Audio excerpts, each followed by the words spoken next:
Lepas saya daftar tu, saya macam syok lah. Syok dapat universiti yang bagus, dapat SV yang bagus. Macam ya Allah bestnya, macam syurga pula rasanya buat PhD tu. Pecah rekod di jabatan tu 2 minggu. PD dan without correction dan cemerlang. Tetapi saya lalai dan selesa ketika tu. Saya kembali sibuk dengan kerja saya. Saya mula tak dapat manage. Study aku nak pergi ke mana, apa yang seterusnya untuk study aku. Dan saya pun seorang yang memang suka perfectionist, suka buat excellent. Kita push diri kita harder lah. Sampai kadang-kadang saya sakit. Saya mula berada dalam keadaan yang tak stabil, stres yang melampau. Dalam masa yang sama saya fikirkan tesis, macam mana ni tesis aku tak bergerak. Aku duk fikir macam mana nak gerak, macam mana nak gerak tapi tak bergerak. Tak tahu macam mana nak bergerak. Menyebabkan saya sakit, dan sakit tu agak teruk lah, agak kronik. Bila saya sakit tu 2-3 hari memang saya tak boleh bangun, dan dia efek kepada kerjaya. Akhirnya diri sendiri rebah dan sakit yang efek kepada semua termasuk keluarga. Dan ketika tu saya rasa ya Allah, apa aku nak buat? Diri pun aku tak mampu nak urus. Makan pun suami bawakan, anak-anak bawa. Bila sakit tu, yang saya dapat kesan yang paling teruk ialah bila berlakunya vertigo. Saya punya kepala tak boleh nak bergerak dan saya kena tidur di atas lantai. Dengan kepala yang tak boleh nak bergerak. Bila bergerak saya akan muntah. Dan saya terpaksa kalau nak pergi tandas, saya kena merangkak ke tandas. Dalam 2 atau 3 hari. Dan ketika tu saya menangis. Ya Allah, apa aku nak buat? Aku juga pentadbir atau pengurusan yang tinggi di universiti ketika tu. Dengan firma, kes-kes, amanah klien. Mereka juga sangat bergantung pada saya. Dari segi anak yang agak terbiar ketika tu. Lepas itu saya menangis, ya Allah, datangkanlah bantuan dari saya sepanjang Ramadan. Setiap malam saya akan solat hajat 40 rakaat. Kalau saya pening, saya akan solat hajat dalam keadaan saya duduk. Saya tak boleh berdiri.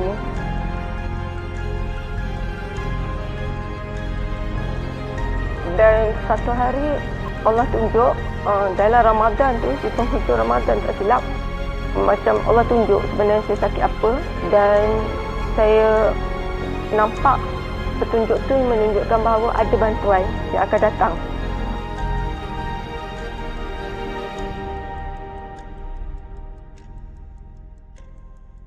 Okay, saya tak tahu apa.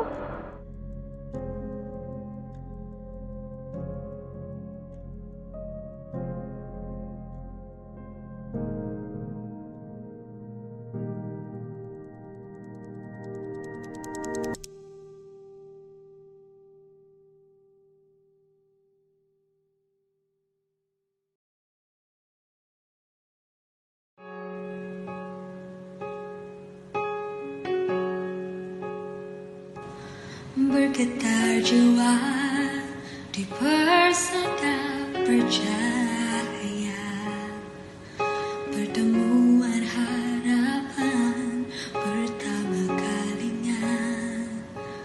Bergetar jiwa menghadapi mimpi-mimpi, sukar dipercaya pintunya terbuka. Di sini jua memori tercipta, walau seketika terjalin kasih kita. Mungkin di sini kita akan berpisah, kenangan bersama tiada ku lupa.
Assalamualaikum warahmatullahi taala wabarakatuh. Saya Ustazah Dr. Hasya binti Mat Saleh, merupakan pensyarah di Universiti Islam Pahang Sultan Ahmad Shah Kuantan Pahang, dan juga merupakan seorang peguam syar'i yang mempunyai firma Hasya Saleh and Associate. Saya adalah calon PhD bagi Syariah dan Undang-Undang daripada Universiti Malaya, dan juga telah dimaklumkan sebagai pemenang anugerah bagi layak untuk memperolehi anugerah tesis cemerlang Universiti Malaya. Alhamdulillah. Saya juga merupakan auditor bagi Syariah Compliant di bawah beberapa syarikat audit, dan juga merupakan tetamu tetap bagi rancangan Baiti Janati di Radio Pahang. Ada masa-masa saya juga merupakan seorang penceramah dan pensyarah sambilan di beberapa tempat. Ya. Okey, saya merupakan anak yang keempat daripada 11 orang adik-beradik, dan ayah saya adalah arwah ayah saya adalah seorang peneroka, dan ibu saya juga adalah penerokawati. Kiranya saya adalah anak peneroka daripada Felda. Dan dalam di kalangan adik-beradik saya, hanya seorang saja di kalangan adik-beradik yang mendapat pendidikan sehingga ke peringkat master dan PhD. Alhamdulillah. Manakala dari segi keluarga saya pula, suami saya merupakan seorang pendidik dan juga seorang businessman yang juga bersama-sama mengusahakan firma guaman kami, Hasya Saleh and Associate. Manakala 4 orang anak saya, 2 di universiti dan 2 orang lagi berada di peringkat pengajian sekolah menengah di Ma'had Tahfiz, dan daripada 4 tersebut 2 adalah merupakan Al-Hafizah. Alhamdulillah. Bismillahirrahmanirrahim.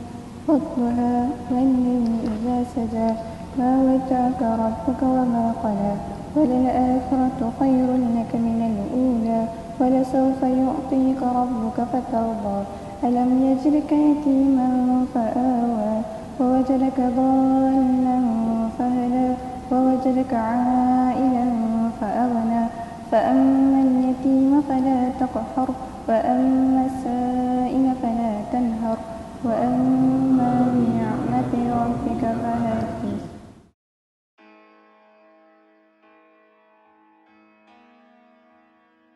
Okay, dari segi pendidikan, saya dulu masa kecil saya ni bercita-cita sebenarnya nak pergi tadika.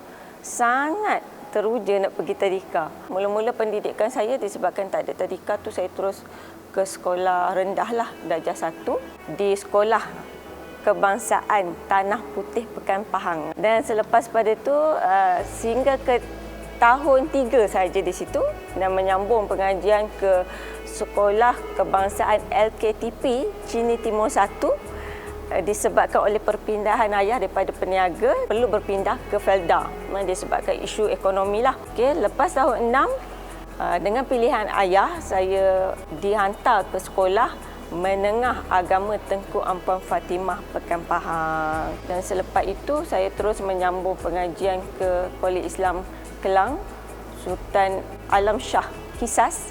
Okay, sehinggalah ke peringkat STP, dan dengan STP tersebut dan dengan subjek syariah yang A, bahasa Arab yang A di peringkat STP, saya layak untuk ke Universiti Malaya di peringkat ijazah pertama dalam bidang syariah dan undang-undang.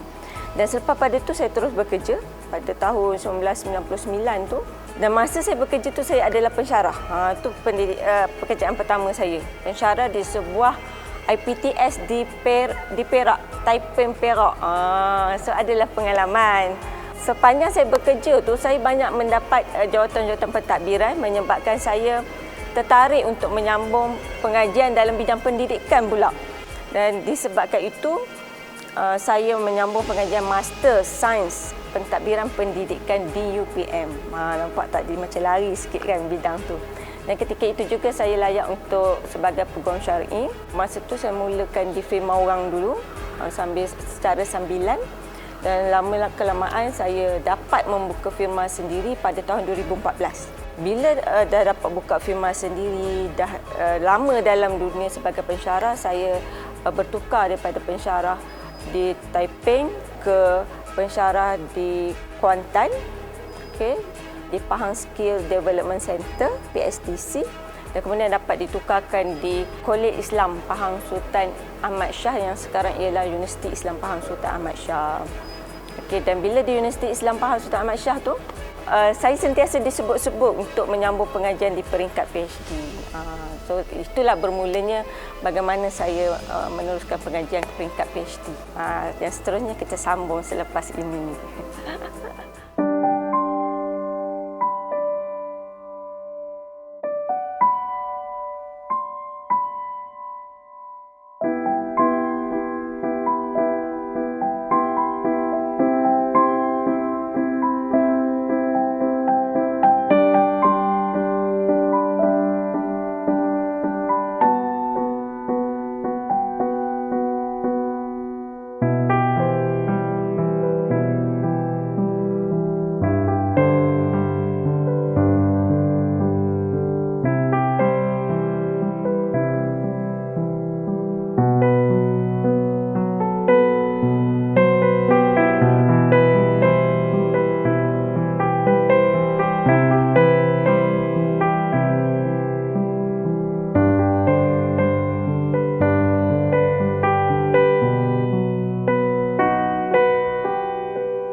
Bila di kampus Universiti Islam Pahang Sultan Ahmad Shah tu, saya di antara nama yang sentiasa disenarai, dilayakkan untuk menyambung pengajian peringkat PhD. Dan ketika tu dalam sekitar tahun 2014. Dan kami dalam 4 orang pergi sambung di UPSI. Ketika tu saya dapat PhD dalam bidang pengajian Islam, maksudnya itu adalah first saya punya PhD.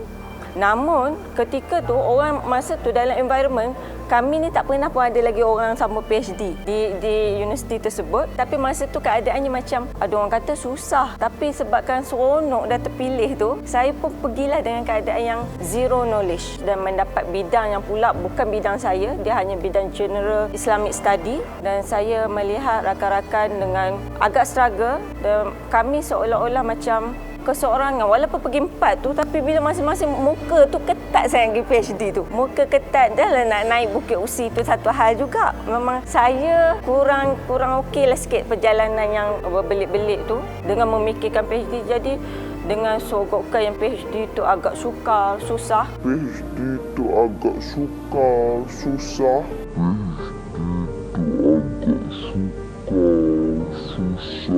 Menyebabkan saya dalam setahun begitu mengambil keputusan untuk berhenti. Selepas pada tu, saya mendiamkan diri untuk mengambil mood balik. Dan rakan-rakan saya ketika tu yang menyambung tu sentiasa cerita ada isu dengan SV tak faham, tak dapat final proposal, tajuk pun tak dapat. Dan keadaan saya yang saya terpaksa berhenti sendiri tu, saya tak nak buang masa sebab saya tak ada ilmu.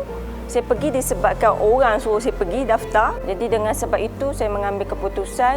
Dan kemudian sehinggalah pada tahun 2017, masa tu saya mula mencari apakah itu PhD, betul ke PhD itu susah. Dan saya rasa saya perlu cari ilmu untuk memulakan balik PhD saya. Dan saya masuklah berbagai kelas. Termasuklah ketika itu 2017 saya termasuk kelas Dr. Rocket sebab excited nak ada ilmu. Dan masa tu barulah saya nampak macam seronok sangat yang masuk kelas tu. Jadi saya rasa macam PhD ni seronok. Di situlah bermulanya saya nampak ada sinar keseronokan di dalam PhD. Dan dengan sedikit ilmu tersebut saya mendaftar PhD pada tahun 2018. Dan Alhamdulillah, tapi dengan ilmu tu saya dapat daftar dengan ada ilmu. Bila ada ilmu tu kita nampaklah sikit siratul mustaqim tu, jalan yang lurus tu kan. Dan selepas itu saya faham bahawa PhD tu dia ada sinar-sinar jika betul caranya.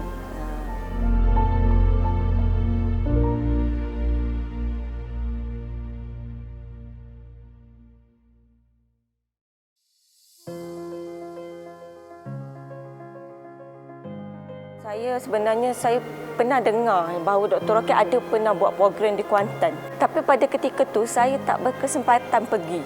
Jadi saya tengok ada iklan tu, tak silap masa tu ketika tu dalam 2017 tu lah di akhbar. Kemudian saya cari di Facebook dan saya jumpa. Saya kata aku kena cari kelas apa pun untuk aku mulakan balik pengajian aku. Sebab masa tu ada beberapa kawan yang dah pergi sambung pengajian tu. Saya ni kira second attempt lah. Saya tengok mereka sangat struggle. Dan saya tak nak dalam keadaan macam tu. Itu di antara sebab utama kenapa saya mengambil keputusan masuk kelas, dan di antara kelas yang saya pilih ialah Dr. Rocket. Saya search Dr. Rocket tu, saya tengok perkataan rocket. Saya memang aim dalam hati saya tak nak belajar lama. So, bila perkataan rocket tu macam sesuai dengan jiwa saya kata aku mesti naik roket tu juga. Aku mesti meroket. Dan aku mesti cepat. Dengar perkataan tu, aku kata aku cepat ni kalau join program dia. Sebab nama program dia pun, dia punya brand tu pun Dr. Rocket. Itulah first impression saya bila nampak iklan Dr. Rocket. Saya kata, ni lah. Aku akan dapat GOT atau GBT bila join program Dr. Rocket. So, itulah bermulanya terbuka hati untuk masuk ke program Dr. Rocket.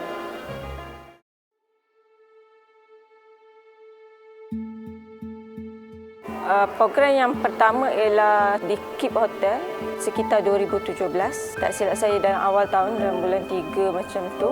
Dan program tu menceritakan apa itu pengajian master dan PhD. Di situ saya kata, aku dah ada ilmu. Okey, basic tu saya dah ada. Di hujung tahun 2017 pula. Di situ saya dapat ilmu tentang bagaimana memilih SV yang saya betul-betul terpahat di hati. Sebab mula-mula kita nak sambung pengajian, mesti kita nak tahu macam mana nak cari SV yang betul, di mana universiti apa yang betul, dan benda tu, perkara tu ada diceritakan dalam program tu. Dan bila search pula tentang SV dengan tools atau strategi yang Dr. Rocket readykan ketika tu, saya dapat SV yang subhanallah yang terbaik. Saya dapat pula profesor penuh. Bahkan saya bukan dapat seorang je SV, seorang je profesor. Saya dapat 2 orang. Maksudnya saya rasa sangat unik dalam proses saya bersama Dr. Rocket. Macam mana orang nak dapat seorang SV pun susah. Saya pula direbut oleh SV, dan dengan ilmu tu juga saya readykan proposal sebelum daftar. Saya dapat proposal defense 2 minggu selepas pendaftaran. Allahu Akbar.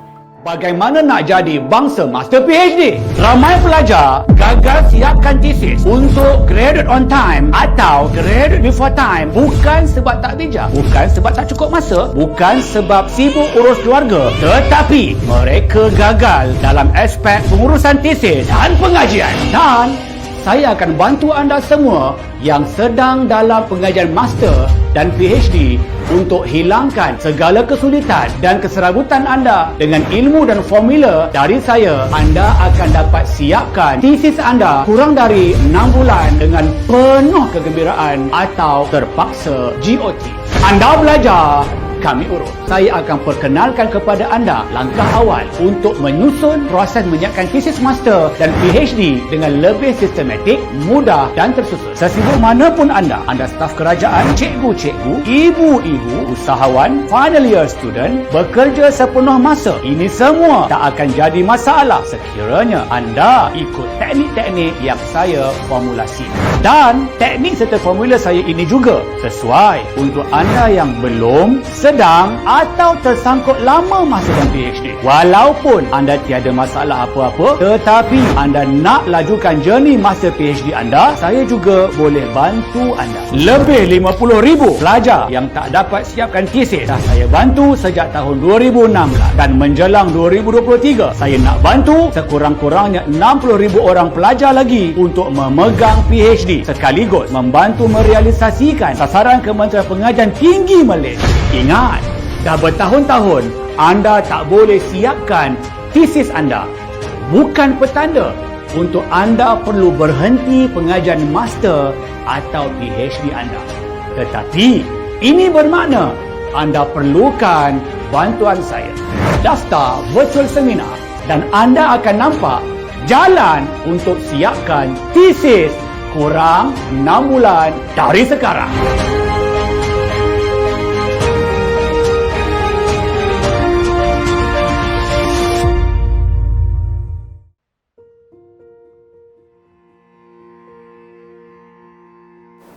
Okey, selepas saya daftar tu, saya macam syok dapat universiti yang bagus, dapat SV yang bagus.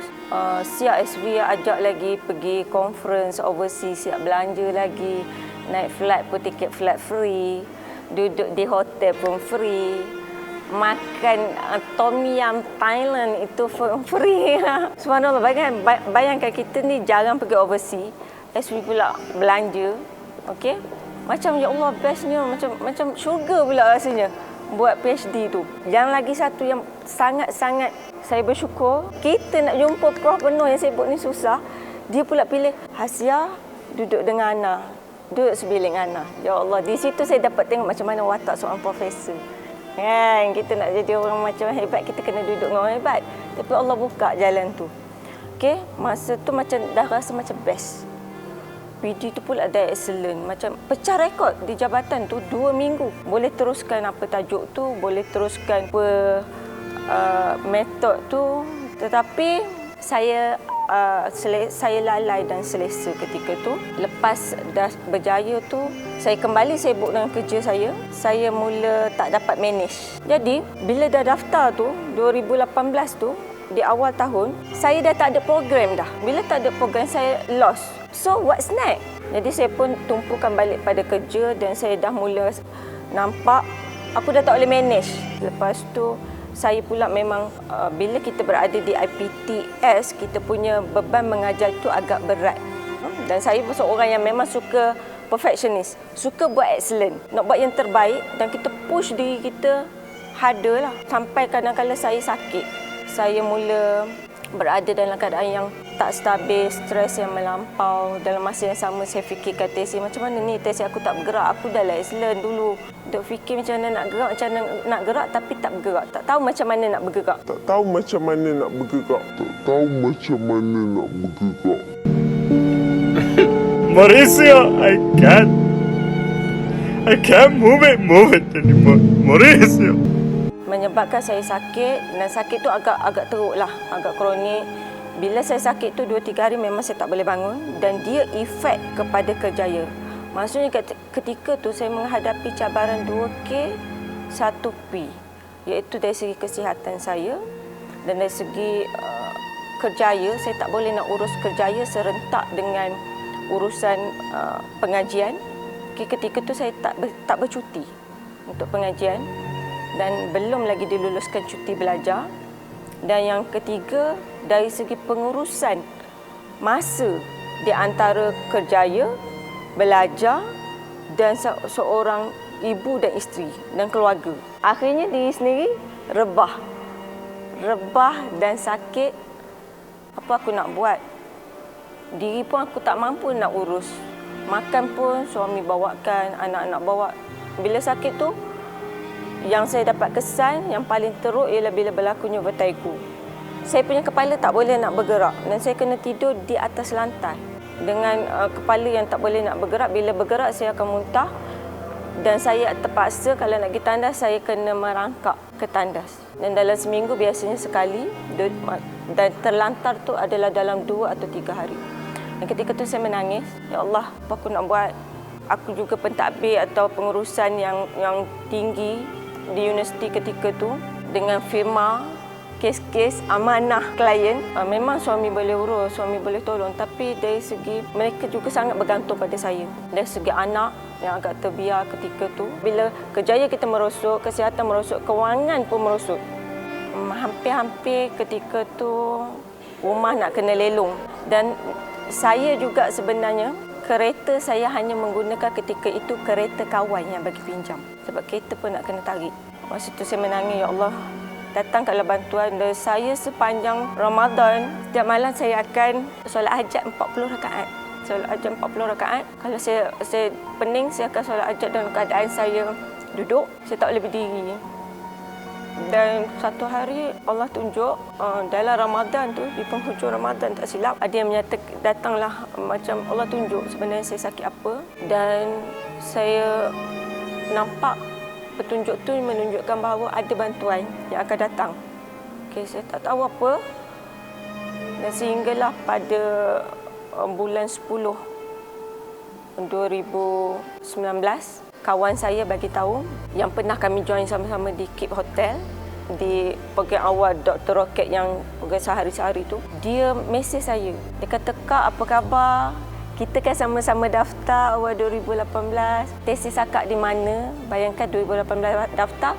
Mesej tu ialah bulan 10 2019. Dan masa tu saya kata, "Ya Allah, Hanisa namanya Hanisa." Saya kata, "Ya Allah, tiba-tiba awak muncul." Kata, "Ya Allah, macam-macam masa yang sangat-sangat saya perlukan." Dia kata, "Macam mana kalau tesis bergerak?" "Tak apalah," dia kata. "Tapi kalau tesis tak bergerak, saya nak ajak satu program." Dia kata. Lepas tu dia kata, "Akak ingat tak dulu kita join program Dr. Rocket?" Dan bila dia kata, "Ingat tak lagi Dr. Rocket?" "Lah, Dr. Rocket. Macam mana kesan ketika tu Dr. Rocket yang boleh menyebabkan saya boleh daftar dengan baik dan PD dengan baik, cemerlang." Saya kata, Dr. Rocket ada lagi ke program dia? Nampak tak blurnya masa tu tak dapat information. Lepas tu dia kata, "Kak, Dr. Rocket, dia dah buat program yang berterusan, Kak. Kalau kita tak bergerak, tesis dia ketuk bagi bergerak." Ya ke? Aku nak gila program macam tu sebab kita memang bila sibuk, kita perlu orang yang ketuk kita. 2019, hujung tahun tu saya mendaftar untuk NUT. Nama lama dia ketika itu ialah Gempur, dan bermula pada tu saya datang dengan keadaan yang saya diceritakan balik tentang apa mindset kita dalam kita belajar. PhD ni untuk apa? PhD ni bukan setakat kita ada PhD, tetapi PhD ni untuk tiket kita untuk ke syurga dan tiket kita untuk memberi. Allahu Akbar. Masa tu saya rasa macam keluar pada dewan tu saya ringan sangat. Ya Allah, rupanya PhD ni untuk syurga, so aku kena buat yang terbaik untuk syurga aku. Dan satu lagi dalam ketika tu, Dr. Rocket selalu sebut ialah PhD itu mudah. PhD itu mudah. PhD itu mudah. Saya rasa, ya Allah, mudahnya. Bagaimana otak dia tune balik, mindset tu diubah. Dan ketika saya, keesokan hari saya tak balik lagi. Saya sarapan di hotel tersebut. Ketika tu di Hotel Tanera, dan masa tu memang dalam program tersebut dibukalah untuk pendaftaran. Saya ambil borang tu. Dan pada masa sarapan keesokan hari itu saya tak balik. Saya terjumpa Dr. Rocket dan saya cuba menyorok. Bila saya menyorok tu, Dr. Rocket nampak. Dr. Rocket kata, "Ni bukan Ustazah Hasiah ke?" Ya Allah, masa tu berdegar darah. Dok kenal lagi ke saya?" Lepas tu Dok kata, "Yelah, kenal." Ya Allah, macam mana seorang guru 2 tahun dah. 2 tahun kan? Tak jumpa Dok, tapi Dok kenal. Ketika tu datang, dan teruslah saya mendaftar sebagai platinum.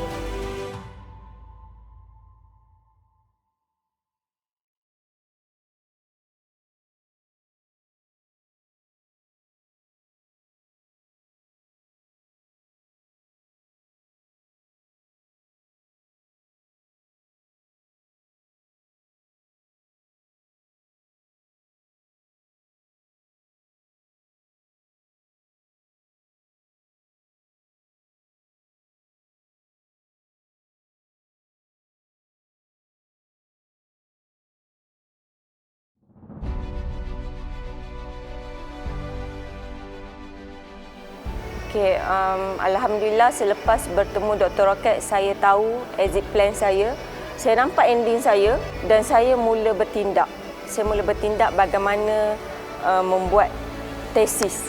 Masa tu, lepas daftar platinum, saya memasuki RIC1 untuk menghasilkan tesis. Dr. Rocket kata, "Okey, untuk program ni kita nak hasilkan satu tesis, satu draft tesis." Masa tu saya kata, "Ya Allah, bestnya. Kalau satu draft tesis tu siap, maksudnya tesis tu saya akan hantar." Dan tesis saya bergerak, saya ikut follow step tu. Selepas RIC1 14 hari, saya dapat hasilkan satu tesis yang masa tu saya sujud syukur, "Ya Allah, ini sebenarnya tesis. Oh, macam ni tesis."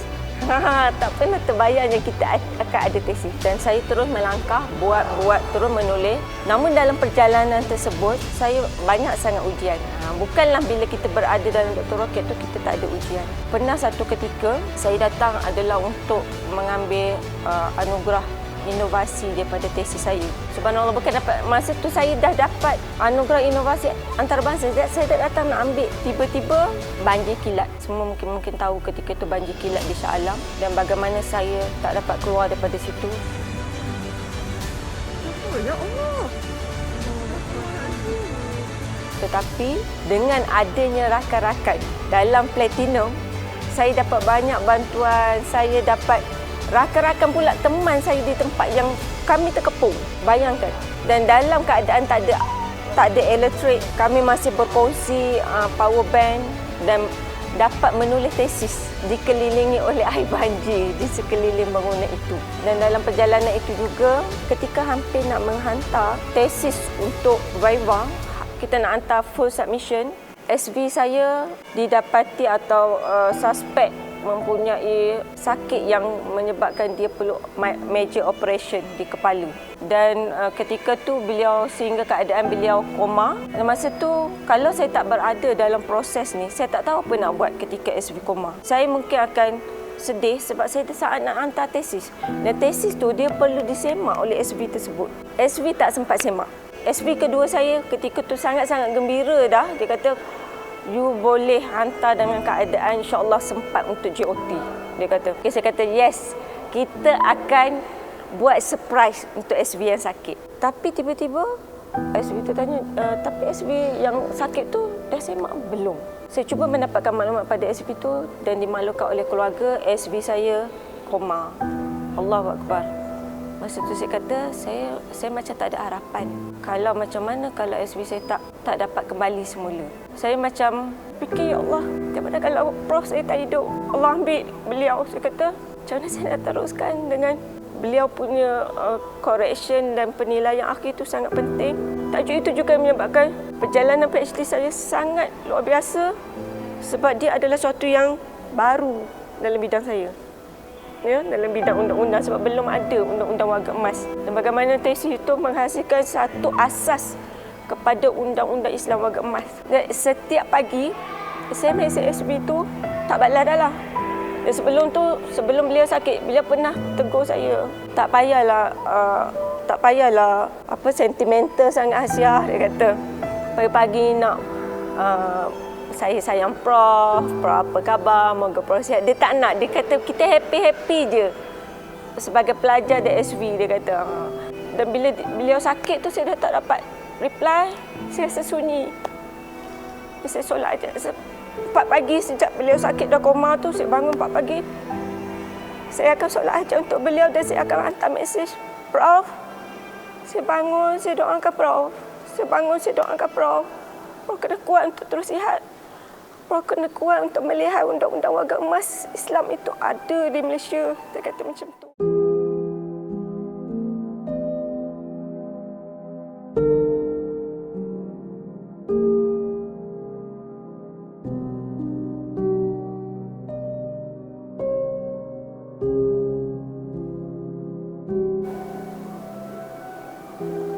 Dan satu hari, saya dalam hampir sebulan lebih lah, baru saya dapat reply. Saya dapat reply daripada SV. Ketika tu saya kata, saya sangat terkejut. Saya kata, SV saya ada ke? Allah hidupkan balik ke SV saya. Sebab major operation dia melibatkan otak.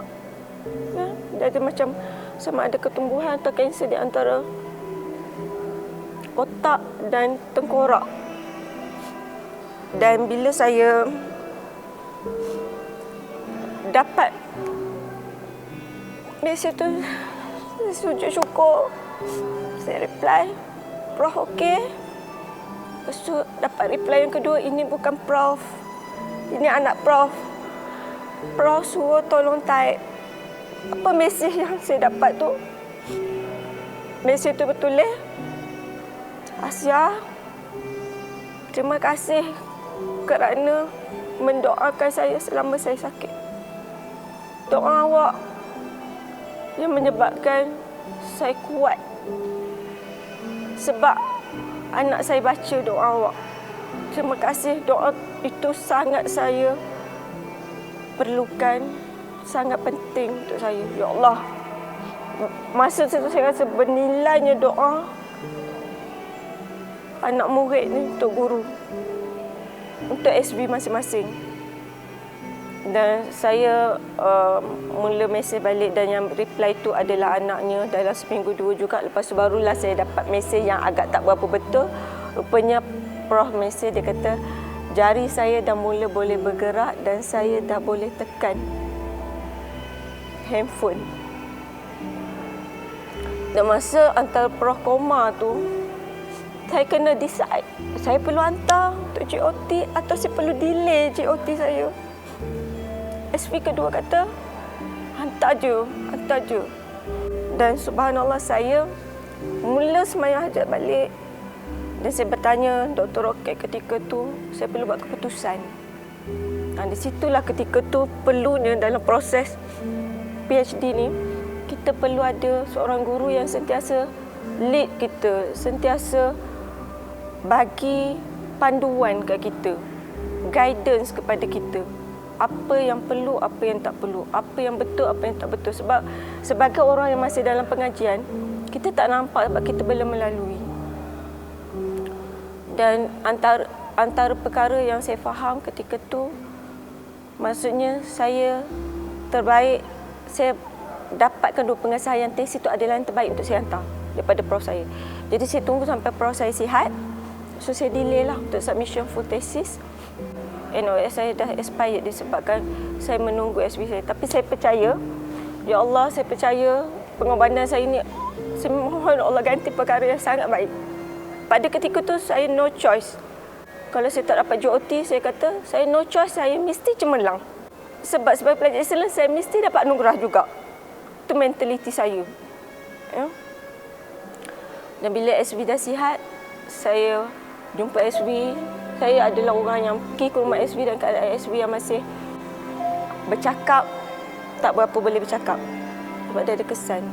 Tangan tak berapa boleh bergerak. Saya duduk menghadap SV dan saya bagi masa untuk SV semak.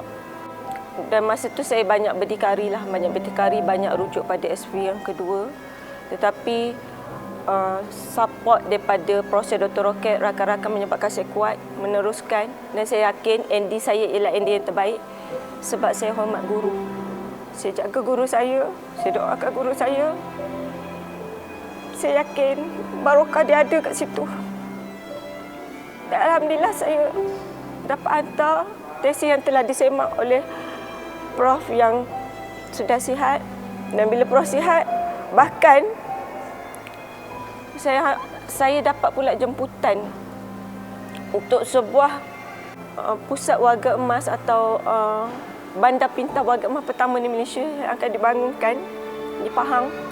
Saya dapat pula jemputan untuk menerangkan model tersebut yang saya hasilkan daripada tesis tersebut. Bagaimana pengurusan warga emas dalam konteks perundangan Islam. Apa hak-hak yang perlu sebuah pusat warga emas itu ada. Dan alhamdulillah saya dapat hadiahkan pula SV untuk hadir bersama pusat tersebut. Bahkan SV dilantik di antara panel pakar untuk membangunkan pusat tersebut. Subhanallah, SV sangat gembira. Dia kata, Ana, walaupun Ana tak sempurna, tapi Ana bangga dengan Aunty. Dia tunggu Ana, dia kata. Dan saya bagi lebih pada SV dan saya dapat anugerah inovasi 2 di peringkat antarabangsa. Semua itu saya gembirakan, bukan saja saya, tapi saya gembirakan SV. Dan saya yakin itu juga adalah untuk ummah. Benda itu sangat besar. Dan untuk syurga SV dan syurga saya nanti. Dan pendeknya, maksudnya sepanjang perjalanan, walaupun kita bersama dengan proses, tapi jangan ingat kita tak ada cabaran. Tetapi bila kita bersama proses, kita masih ada guidance yang sangat indah, yang insya-Allah diakhiri dengan sesuatu yang indah untuk syurga dan juga untuk kecemerlangan tesis itu sendiri.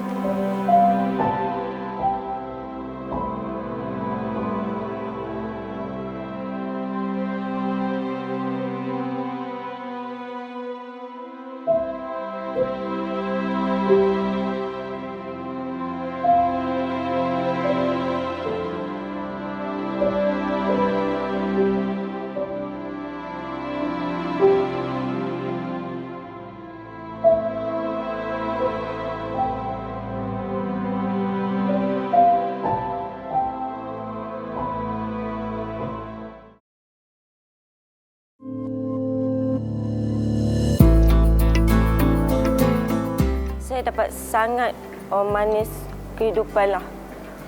Saya merasa dalam proses selama 2 tahun dengan Dr. Rocket, anak-anak saya sangat gembira sebab saya dah dapat mengurus masa dengan baik. Kerjaya saya sangat bagus walaupun saya tak bercuti. Saya dapat anugerah pekerja cemerlang dalam aspek pencapaian inovasi.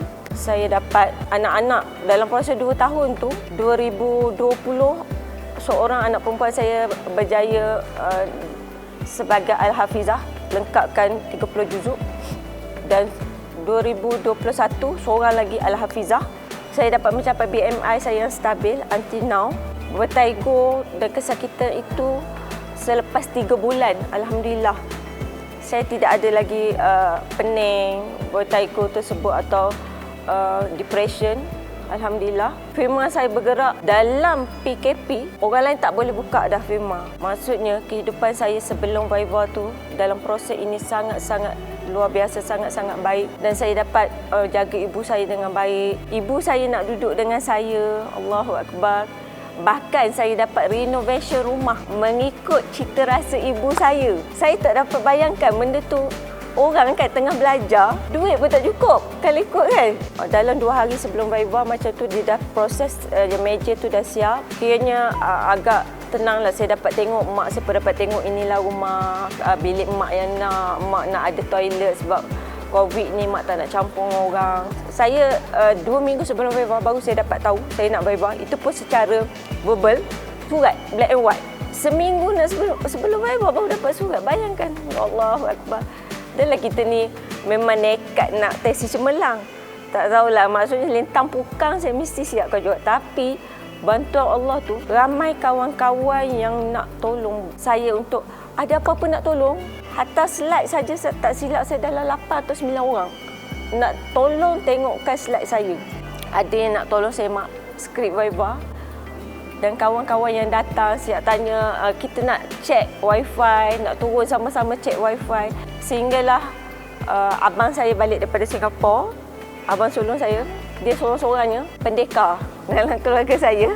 Dia ambil cuti balik 2 hari sebelum Viva. Dia bawa keluarga dia dan dia set sehari sebelum Viva adalah majlis kesyukuran, majlis doa selamat.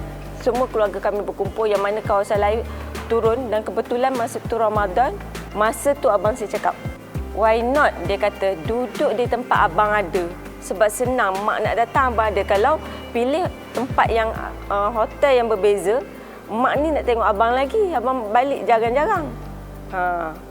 Dan nak tengok awak lagi nak Viva.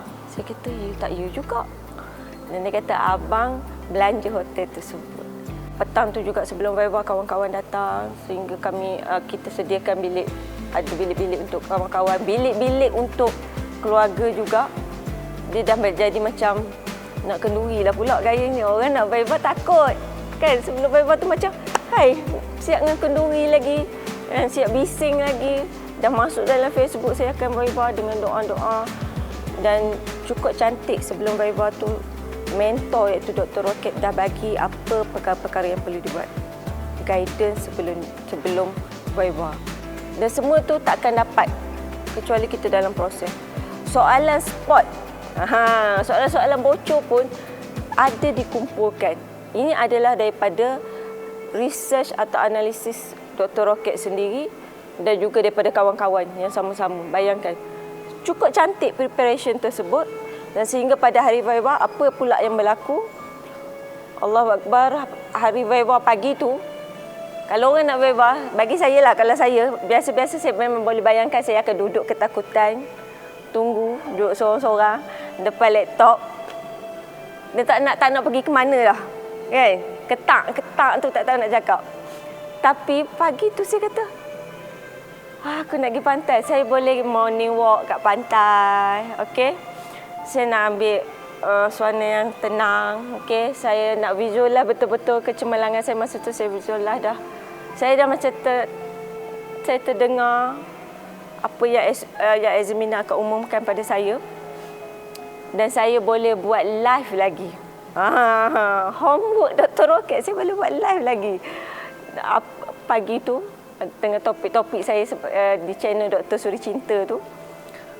Allahu Akbar, satu yang sangat-sangat tenang bila saya berdepan dengan dah siap morning walk, dah siap sarapan, duduk berdepan dengan komputer tu, laptop tu untuk Viva. Ada lagi kawan-kawan, pastikan saya punya attire ketika tu, blazer tu sesuai warna apa. Okey, ada penasihat lampu pula. Lampu orang ni letak, lampu tu ya Allah, sampai berlebih-lebihan. Lampu untuk kita online, bayangkan. Dan ketika Viva tu, yang ada bersama dalam bilik tu, kawan-kawan rapat, suami dan ibu. Pergi ke ibu dulu, cium tangan, peluk, mak restukan. Mak kata, mak pasti, mak doakan, cemerlang. Itu je mak cakap. Dan Alhamdulillah, saya dapat deliver dalam masa yang ditentukan. Hanya 40 minit mengikut perkiraan kawan-kawan dan suami, Viva berlaku. Sekali dengan soal jawab, sangat-sangat tenang dan kita boleh fikir dengan baik, kita boleh jawab dengan baik. Dan bila diumumkan ketika tu, anugerah tesis cemerlang, kawan-kawan yang ada hampir melompat gitu. Ada yang nak terantuk meja lah, ada lampu nak terjatuh lah.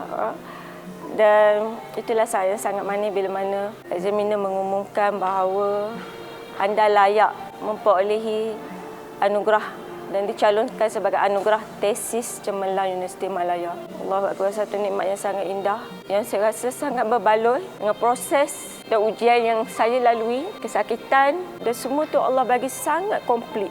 Dan selepas Viva, saya diraikan pula masa tu bulan puasa. Ayak ni memang tak ada lah. Allah pilih bulan puasa. Itu perkara-perkara yang barakahnya.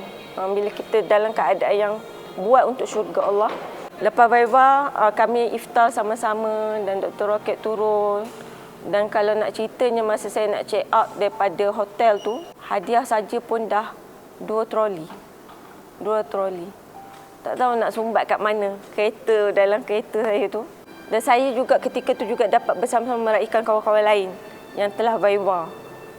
Bersama-sama mendapat penghargaan daripada Dr. Rocket. Dan satu lagi perkara yang sangat menakjubkan selepas Viva, saya tak perlu cakap kepada saya punya bos di universiti apa result saya. Bos saya WhatsApp saya terus. Ustazah Hasia, Ustazah dalam kurungan Dr. Hasia, tahniah kerana membanggakan unit PSAS. Saya tak payah WhatsApp. Ya Allah, saya rasa ya Allah. Saya cakap, Datuk minta maaf saya tak sempat nak update. Tak apa. Terima kasih sangat kerana mengharumkan nama universiti. Dan ada masa sekarang saya juga diminta untuk mengajar part-time di Universiti Malaya, pelajar-pelajar SB saya. Dan benda-benda tu satu yang bagi saya satu penghormatan lah. Bila kita berada dalam proses yang betul, kita menghasilkan satu kualiti yang sangat luar biasa. Universiti kita belajar tu, minta pula kita mengajar untuk pelajar ijazah mereka. Dia satu pengiktirafan yang sangat luar biasa. Itulah luar biasanya proses Dr. Rocket. Sebelum, semasa dan selepas Viva.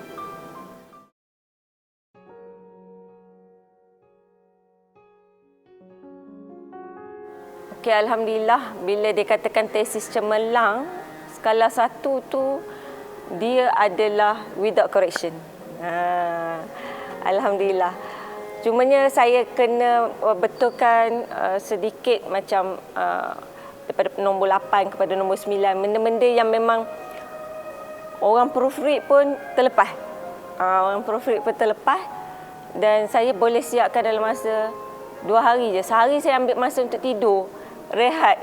Sebab lepas Viva tu, malam tu saya tak boleh tidur. Orang tak boleh tidur sebelum Viva. Tak lena. Saya lepas Viva dah diraikan dalam majlis iftar sampai tengah malam tu. Malam tu saya balik ke hotel. Saya tak boleh tidur. Dia macam seperti kita datang dalam panggung wayang balik. Kisah-kisah saya tu Allah nampakkan satu persatu perjalanan saya balik. Macam flashback balik.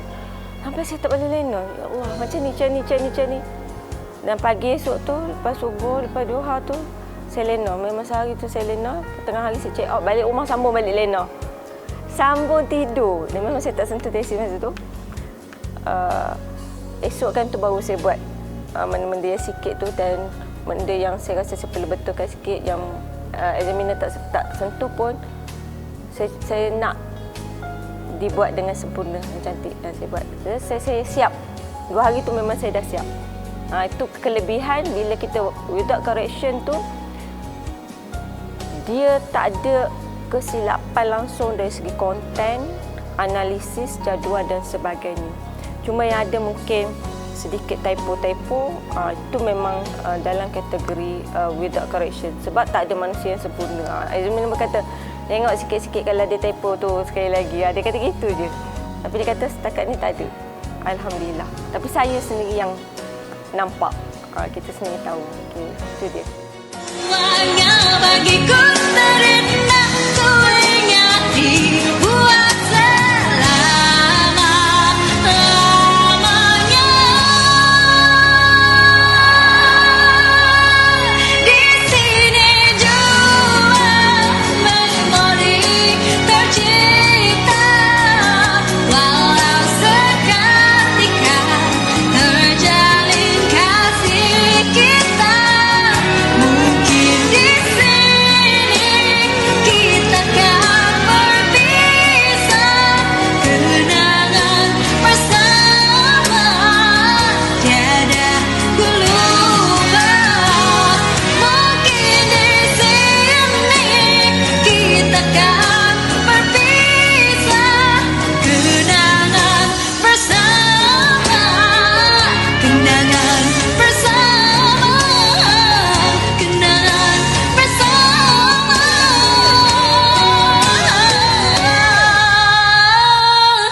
Mungkin di sini kita akan berpisah, kenangan bersama tiada